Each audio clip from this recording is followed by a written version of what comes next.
에스라 9번째 시간입니다. 오늘 말씀은 에스라 7장 1절부터 28절 말씀입니다. 6절부터 8절 말씀을 합독하고 에스라 7장 전체를 보는 시간을 가지도록 하겠습니다.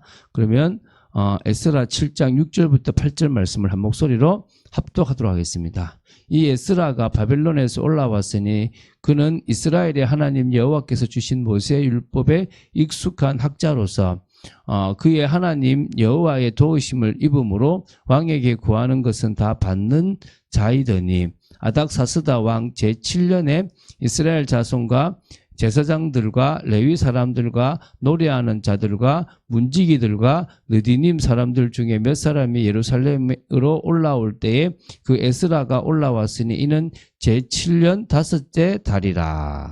아멘.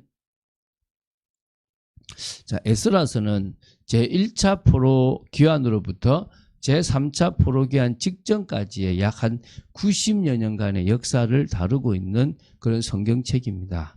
제2성전인 스룹바벨 성전이 건축되어졌고요. 에스라를 통해서 신앙개혁이 일어났습니다. 그래서 이스라엘 백성들의 회복과 재건 과정들이 다 서술되어져 있고요. 그래서 선민 역사, 하나님이 택한 백성의 역사는 계속적으로 이 영속성을 가지고 있다는 것을 강조하고 있는 책이 이 에스라서라고 보시면 됩니다. 에스라서는 두 부분으로 크게 나누죠. 1장부터 6장까지를 제1부라고 보는데요. 스룹바벨이라는 사람의 주도하에서 제1차 포로 귀환과 예루살렘 성전 재건이 되어졌던 내용들을 다루고 있습니다. 7장부터 10장까지는 제2부입니다. 에스라 주도하에서 제2차 포로 귀환과 더불어 신앙개혁 운동이 일어났던 것에 대한 내용입니다. 참 감사하게도 항상 하나님은 회복시키시는 방법과 과정들이 명확하고 분명합니다. 우리가 그 속에 있다고 보시면 됩니다. 이제 우리가 2부를 시작합니다. 7장부터 10장을 이제 보는 거죠. 그 중에서 이제 7장부터 8장 이 두 개는 후반부의 전반부라고 보시면 되고요. 9장, 10장은 후반부의 이제 후반부라고 보시면 됩니다. 그래서 이 두 부분을 이렇게 나눠 볼 건데, 그럼 지금 우리는 후반부에서도 이제 전반부에 해당하고 있는 바로 2부의 후반부에, 그 전반부에 해당되어 있는 7장, 8장을 볼 겁니다. 그래서 제2차 포로 귀환과 귀환자 명단에 대한 그런 내용들입니다. 그래서 2부를 보고 있는데 2부에 지금 이제 전반부라고 보시면 되겠죠. 그래서 에스라 7장 1절부터 28절을 이렇게 오늘 보게 될 건데요. 에스라의 인도하에서 진행되었던 제2차 포로 귀환과 관련한 바사왕 아닥사스다의 조서가 있고요. 그리고 에스라가 그런 여호와의 모든 역사를 송축하는 내용으로 마지막에 마무리되는 그런 중요한 부분이라고 보시면 됩니다. 자, 1절부터 5절에 보면 에스라서의 저자이고 제2차 포로 귀환의 영도자라고 할 수 있는 에스라에 대한 이야기가 나옵니다. 특히 신앙개혁, 신앙회복 운동을 일으킨 에스라에 대한 소개죠. 자, 이 후에 바사왕 아닥사스다가 왕위에 있을 때에 에스라라 하는 자가 있으니라. 그는 스라야의 아들이요 아샤라의 손자요 hil기야의 증손이요 살룸의 현손이요 사독의 5대손이요 아이두베의 6대손이요 아마랴의 7대손이요 아사라의 8대손이요 무라요스의 9대손이요 스라히야의 10대손이요 우시엘의 11대손이요 붓기의 12대손이요 아비수아의 13대손이요 비느하스의 14대손이요 엘르아살의 15대손이요 대지상 아론의 16대손이라. 지금 이거를 아주 차계적으로 지금 자기가 자기 족보와 같은 얘기를 쭉 쓰고 있죠, 그죠?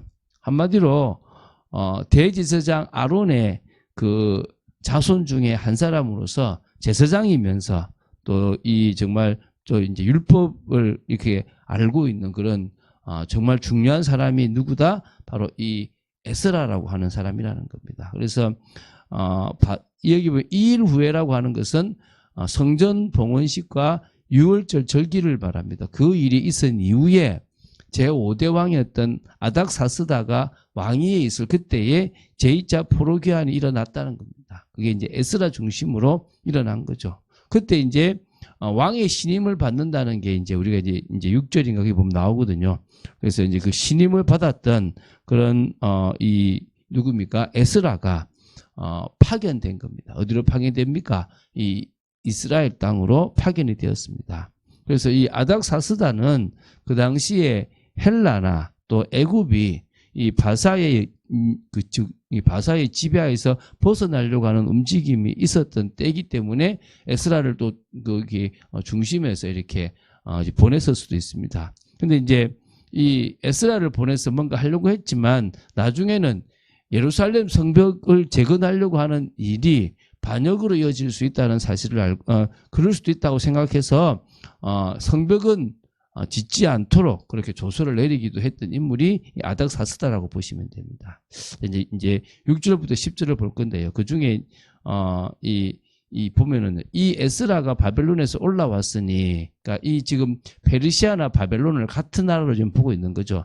그는 이스라엘의 하나님 여호와께서 주신 모세 율법에 익숙한 학자입니다. 그는 여호와 하나님의 도우심을 입음으로 왕에게 구한 것은 다 받는 자이더니, 그러니까 왕의 신임을 받고 있어서 왕에게 구하면 다 받을 수 있는 사람이었다는 겁니다. 그래서 아닥사스다 제7년에 이스라엘 자손과 대지상들과 레위 사람들과 노래하는 자들과 문지기들과 느디님 사람들 중에서 몇 사람이 예루살렘에서 올라올 때에 이 에스라가 올라왔으니 이제 말 그대로 영도자, 지도자, 인도자가 되었다 이 말이죠.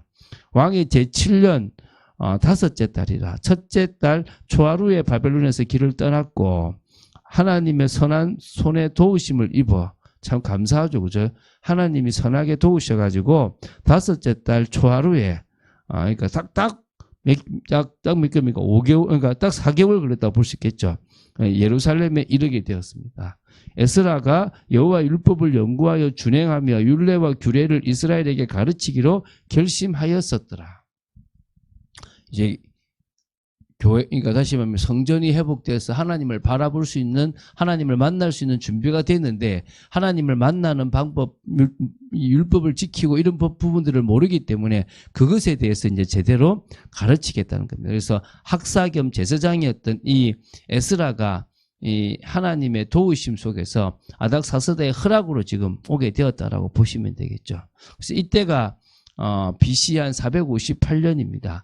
1월 1일에 출발해서 4개월 만인 5월 1일에 예루살렘에 도착했다라고 보시면 됩니다. 자, 이제 11절을 보시면요. 여호와의 계명의 말씀과 이스라엘에게 주신 율례 학자요 학자 겸 제사장인 에스라에게 아닥사스다 왕이 내린 조서의 초본은 아래와 같으니라. 우리가 율례 학자, 이렇게 서기관 같죠, 그죠? 학자 겸 제사장인, 자기 표현을 참 잘 해놨습니다, 그죠? 에스라에게 아닥사스다 왕이 친히 조서를 내렸습니다. 이게 지금 초본이 이제 성경에 나오는데요. 자, 이제 12절에 보면요. 모든 왕의 왕 아닥사스다는 하늘의 하나님의 율법의 완전한 학자 겸 제사장 에스라에게 조서를 내리느니 우리나라에 있는 이스라엘 백성과 그들 제사장들과 레위 사람들 중에 예루살렘으로 올라갈 뜻이 있는 자는 누구든지 너와 함께 갈지어다. 이 첫 번째가 뭐라고요? 뜻이 있는 사람들은 돌아가라 라고 하는 부분을 첫 번째 이제 조서의 내용으로 이제 명령으로 내립니다. 두 번째는요. 너는 내 손에 있는 내 하나님의 율법을 따라 유다와 예루살렘의 형편을 살피기 위하여 왕과 7 자문관의 보냄을 받았으니. 그래서 다시 말하면 보냄 목적이 유다와 예루살렘의 형편을 살리기 위해서 보냈다는 거예요. 그래서 이게 이제 형편을 살펴라 라는 게 두 번째고요. 15절부터 이게 17절까지 보면요. 왕과 자문단들이 예루살렘에 거하시는 이스라엘 하나님께 성심으로 드리는 은금을 가져가고 또 내가 바벨론 온도에서 얻을 모든 은금과 및 백성과 제사장들이 예루살렘에 있는 그들의 하나님의 성전을 위하여 기쁘게 드릴 예물을 가져다가, 이 아닥사스다 왕도 제사 드리는 방법들을 좀 알았죠. 그들의 돈으로 수송아지와 순양과 어린 양과 그 소재와 그 전제의 물품을 신속히 사서 예루살렘 내 하나님의 성전 제단 위에 드리고 제사를 드리라고 또 명령하죠. 왕이 이런 것까지 지금 조서에 적었습니다. 그러면서 18절부터 20절에까지는요. 좀 이제 이걸 뭐 굳이 다 안 봐도 되니까 나머지 은금으로는 이스라엘 백성들이 좋게 여기는 일에 하나님의 뜻을 따라서 사용을 해라. 그리고 왕이 내린 그릇이나 이런 모든 기명들은 하나님께 드리고 그 외에도 하나님의 성전에 쓰일 것이 있으면 왕의 궁중 창고에서 취하여 드릴 것 등을 그러니까 다 드려라라고 이제 명령한 겁니다. 그러면서 이제 21절부터 24절에는요. 이제는 아닥사스다 왕이 유브라데 강 건너편에 있는 모든 창고지기에게 또 조서를 내렸어요. 이제 여기도 보면 4가지 내용들을 내렸는데요. 첫 번째가 에스라가 요구하는 것은 신속히 시행할 것을 명령했어요. 에스라가 뭘 말하든지 간에 해줘라. 두 번째는 은은 100달란트까지, 밀은 100고르까지, 포도주와 기름은 각각 100밭까지 주고 소금은 정량 없이 무제한으로 주라고 이렇게 정해놓은 겁니다. 100달란트면 꽤 큰 거거든요. 어쨌든 많은 것들을 이렇게 주게 하는 거죠. 그다음에 세 번째는 하나님의 전을 위하여 하나님의 명하신 것을 삼가 행하여 하나님의 진노가 왕과 왕자들에게 임하지 않게 해라는 거죠. 그러니까 필요한 명령을 다 해줘라 이 말이죠. 그러면서 네 번째, 하나님의 전에서 일하는 자들인 제사장이나 레위 사람들이나 노래하는 자들이나 문지기들이나 느비딤 사람이나 하나님의 성전에서 일하는 자들에게 세금을 부과하지 말라는 거예요. 그냥 면제해라 이 말이죠. 이 정도로 이렇게 특혜를 내렸습니다. 그러면서 이제 25, 26절에 보면 아닥사스다 왕이 에스라에게 부여한 권한도 아주 좀 큽니다. 아닥사스다는 에스라에게 율법을 아는 자로 법관과 재판관을 삼아서 강서편 모든 백성을 재판하고 율법을 모르는 자에게는 율법을 가르치라고 얘기했고요. 하나님의 명령과 왕의 명령을 준행하지 않는 자에 대해서는 사형도 시킬 수 있고 유배를 보내든지 가산을 몰수하든지 가둘 수 있는 형벌의 모든 권한까지도 부여했습니다. 대단한 권한을 준 거죠. 그러니까 에스라가 지금 그 권한을 가지고 여기 온 겁니다. 그러니까 이 고난을 받고 오는 에스라가 이제 27절, 28절에 찬양하죠. 우리 조상들이 하나님 여호와를 송축할지어다. 그가 왕의 마음에 예루살렘 여호와의 성전을 아름답게 할 뜻을 두시고, 참 하나님이 하신 거죠. 또 나로 왕과 그의 보좌관들 앞과 왕의 권세에 있는 모든 방백의 앞에서 은혜를 얻게 하셨도다. 내 하나님 여호와의 손이 내 위에 있으므로 내가 힘을 얻어 이스라엘 중에 우두머리를 모아 나와 함께 올라오게 하였노라. 이렇게 나옵니다. 자, 이게 가능했던 게 좀 배경이 있어요. 이게 무슨 말이냐면 우리가 지금 여기서 다리오는 메대왕이 아니고 바사왕인데 3대 왕입니다. 그러면은 지금 이 아닥사스다는 5대 왕입니다. 그럼 그 사이 간격이 한 58년 있는데요. 그 사이에 제4대 왕인 아하수에로 왕이 있습니다. 이 아하수에로 왕 때에 있었던 일이 에스더서입니다. 다시 말하면 에스더서는 하만이 이스라엘 민족을 말살하려고 할 때 이 에스더와 그 이제 모르드게가 했던 일이잖아요. 그 후손 이제 그 영향이 있었던 게 이 아닥사스다 왕이라고 보시면 되겠죠. 그렇기 때문에 이런 은혜들이 임할 수 있는 부분들이 가능했다는 거죠. 하나님이 그렇게 역사를 만들어가면서 에스더는 요 아닥사스다 지금 에스라 전에 스룹바벨 사이에 이 아하수에로 왕 때 있었던 일이라고 보시면 됩니다. 오늘 그런 응답 속에서 우리가 지금 진행되고요. 그래서 오늘도 우리는 하나님의 은혜가 영광이 우리 위에 임하면 될 줄로 믿고요. 영안이 열리는 축복이 있어야 될 줄로 믿습니다. 그래서 제대로 보고 제대로 인도받는 삶이 되기를 예수님을 축원드립니다. 주는 그리스도시요 살아계신 하나님의 아들이심을 고백합니다. 오늘 조금 긴 말씀을 받지만 하나님 저희들이 그 속에 또 하나님의 계획과 뜻을 발견하고 인도받는 삶을 살아가도록 지켜주시옵소서. 주 예수 그리스도 이름으로 기도드립니다. 아멘.